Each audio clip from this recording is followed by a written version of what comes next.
Hi, this is Stephanie Miller from The Stephanie Miller Show. Please enjoy this exclusive clip from my show on Political Voices Network. You know, we keep saying we live in the stupidest timeline, Malcolm, and I don't know, as I keep saying, which polls to, what did somebody say yesterday that we loved? I'm not bedwetting yet, but my bladder's getting full. It was Kevin in D.C. I saved one story for you just to touch on this one. Not only do we have Republicans on the House floor doing Putin talking points, one woman wearing a Trump mugshot T-shirt that read "Not Guilty" told a reporter, "I think people are just ridiculous that they think Putin's just such an enemy. He isn't doing anything. He just wants back what was his." Reporter, "But he invaded Ukraine, killing thousands of people." "That's fine," the woman responded. "That's fine with me." He next asked a man who was wearing a Trump mugshot T-shirt, "You're a veteran yourself. Does it concern you at all that Russian aggression could move even beyond Ukraine?" "I don't think Putin's a problem," he said. "I think Zelensky's the problem. This administration is trying to start a war with Russia. Putin is not our enemy." Oy. Okay. Wow. Right. The reporter said that's the reality of the impact of the lies told by Donald Trump. Most people in the past wouldn't have tolerated him once, let alone 3 times. And yet here we are, Malcolm. Yes, here we are. Oh, I made Malcolm Nance speechless. Wow. About something that you mentioned earlier, which was the recent polls.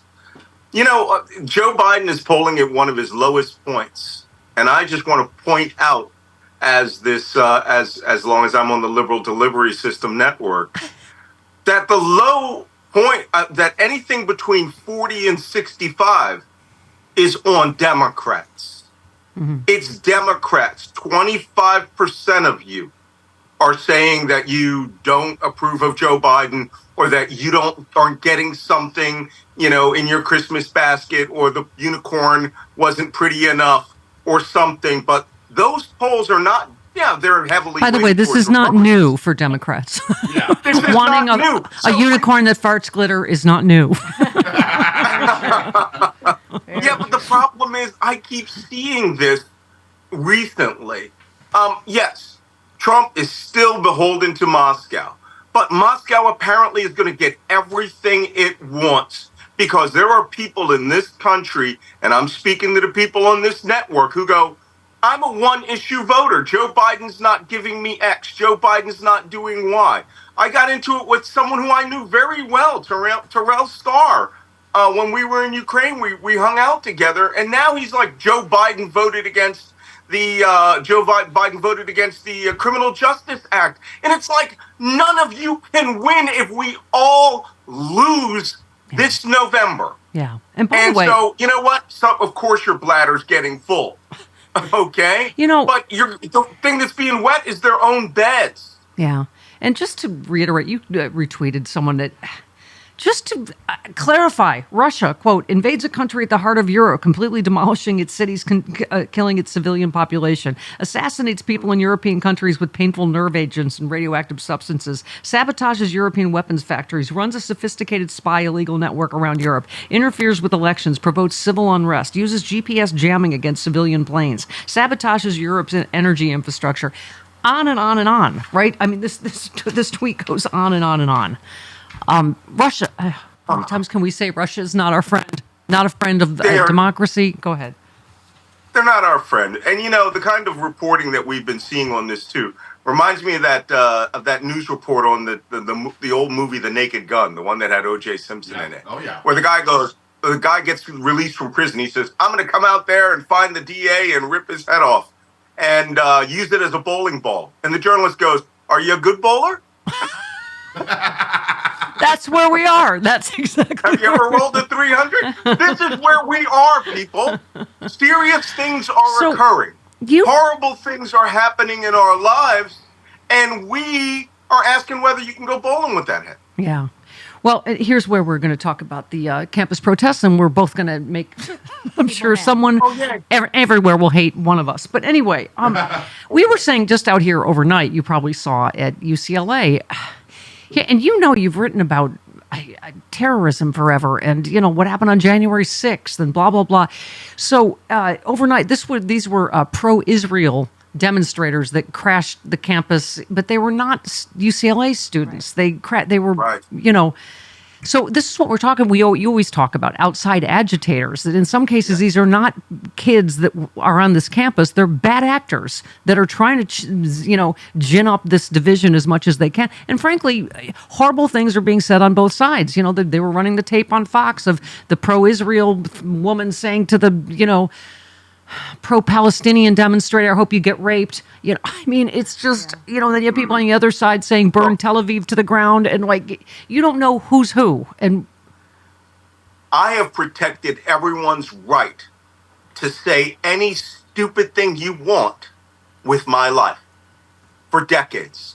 I believe in free speech. I believe in your right to protest. I believe in your right to go out and do silly things and act in silly ways. But here's what I don't tolerate. When I saw the UCLA attack, which is what it was, okay, those guys firing fireworks in there, I don't care who it is. When you do that, you have earned two things. You have earned a right not to be listened to anymore and a right to get a little bit of a beat down by the police who have to break you up. It's now the problem, Malcolm, is and everybody with social media, everybody posts stuff that makes it worse, that inflames. It's like, oh, look how horrible this pro-Israel person was. Oh, look at what this pro-Palestinian person said. And you know what I mean? And it's going like this. It's going like this. Right. It's just escalating. But if you look at what happened in Colombia.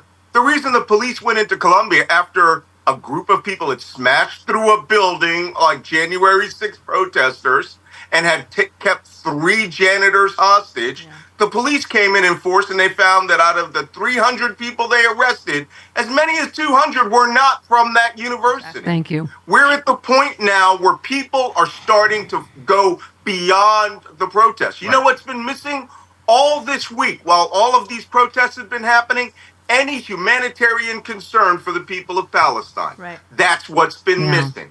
Any humanitarian concern for the tragedy that's going on in Israel. All that the people have been doing is encouraging the extremists who want to take over our government. I got Donald Trump now out here essentially promising to deport 11 million people in his first month. He has promised that. And including Palestinians or anyone. He said this himself. Anyone who protests, anyone who's Palestinian, anyone who's a foreign student is getting kicked out of this country. But now I've got on the other side, I've got Americans here saying I would rather have that dictatorship and lose women's rights, lose LGBTQ rights, lose American civil rights because I'm a single issue voter and that's Gaza. You tweeted, people, you had better balance yourselves out. And that's what you and I are asking for, right? Yeah, you retweeted David, who said, I was going to vote for Biden in November for labor, obviously, to keep Trump out of office, but after tonight, man, I don't know. And you just tweeted, ignorant, the ultimate white privilege logic of a Yale academic right now. I think I'll let a dictator destroy American democracy and women's rights over their bodies, stack the Supreme Court for a century, deport 11 million people into concentration camps right now because schools won't let ignorant, racist, Jew-hating kids LARP for mass murdering Mideast terrorist groups. Biden has nothing to do with this, but David will be okay under the Trump dictatorship because he's white and a man. This is the origin of the rot in one tweet. I keep saying that too about the people saying, oh, it'll be fine either way. No, it won't effing be fine for a lot of us under a Trump 2 administration. And listen, again, Malcolm, not to paint with a broad brush, all the kids there are not Jew-hating, racist, whatever. That's the thing. It's just that you get back to the base of this.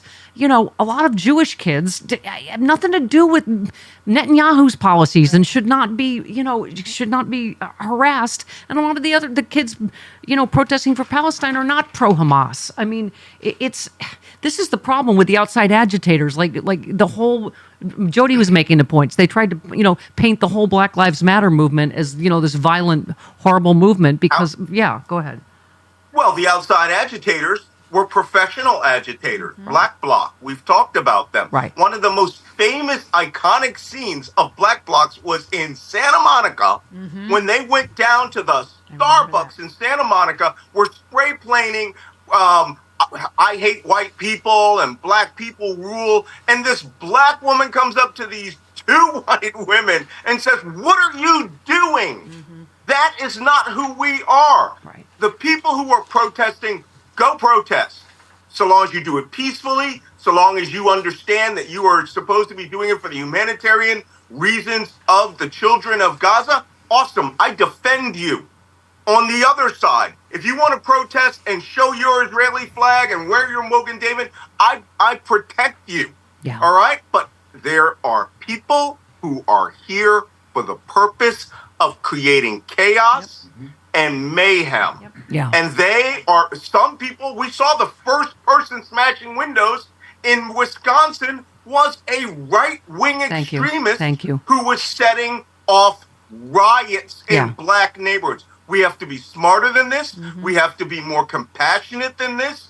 But you know what? We also need to educate ourselves on exactly what we're doing. Yeah. You shoot fireworks, you're getting arrested. You come out and you choke somebody out on the grounds of UCLA or USC, you're getting arrested. Yeah. But there is a way to express yourself, and that's what I defend. Yeah, and respectfully on both sides. It's just, there's some horrible things being said on both sides. You retweeted Richie Torres. You said he said the second Intifada refers to a wave of terror attacks and suicide bombings against Israeli civilians and children. If you're glorifying terrorism as resistance and chanting globalize the Intifada, you're not an anti-war protester. You're pro-war and pro-terror. Well, this is what I talked about knowing the words you're saying.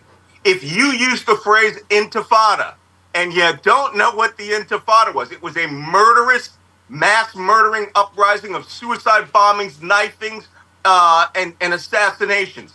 Don't use that word. You can say free Palestine. You can say save the children of Palestine. But if you say from the river to the sea, you're talking about ethnic cleansing. Yeah. Just know what you're doing. I will defend your right to say, I said this to Ku Klux Klansmen. I said this to one of the most notable Proud Boys that got arrested on January 6th. I defend you, but the moment you do something stupid, there's going to be a little frame that goes around you for the rest of your life. I don't want you to do that. I want you to learn from this, and I want all of us to move forward because we have a bigger issue coming. Yeah. And it could end your way of life forever. And Alan Grayson and I were just talking about for those of us olds that remember, Vietnam War protests and Kent State, and but we were saying. You remember, hey, LBJ, how many kids did you kill today? Which I agree with because he beat my dad. And secondly, the Vietnam War was a complete, disaster. And it was our American kids. We were saying if there's one specific American interest you can say, there's American hostages still being held. So, but our kids aren't, this isn't Biden's war and we aren't sending our kids to die. I think Netanyahu's despicable. And I hope they get rid of him yesterday. But I just, this issue just makes... That's coming. The protests in Israel are happening. There are 100,000 a pop out there. Yeah. And we're not seeing it. But they understand what's going on here. But this isn't about one man, right? Yeah. What I need to see is I need to see more balance on these campuses. If you say we want to protect the people of Palestine, in the same breath say I want to protect the people of Israel. I want the hostages released. And I want that terrorist group to leave. So that the people of Palestine can be free and so that the people of Israel can live without fear and we can all go out and get some tacos. There you go. Yeah! Taco Tuesday! Taco Tuesday! Taco Tuesday!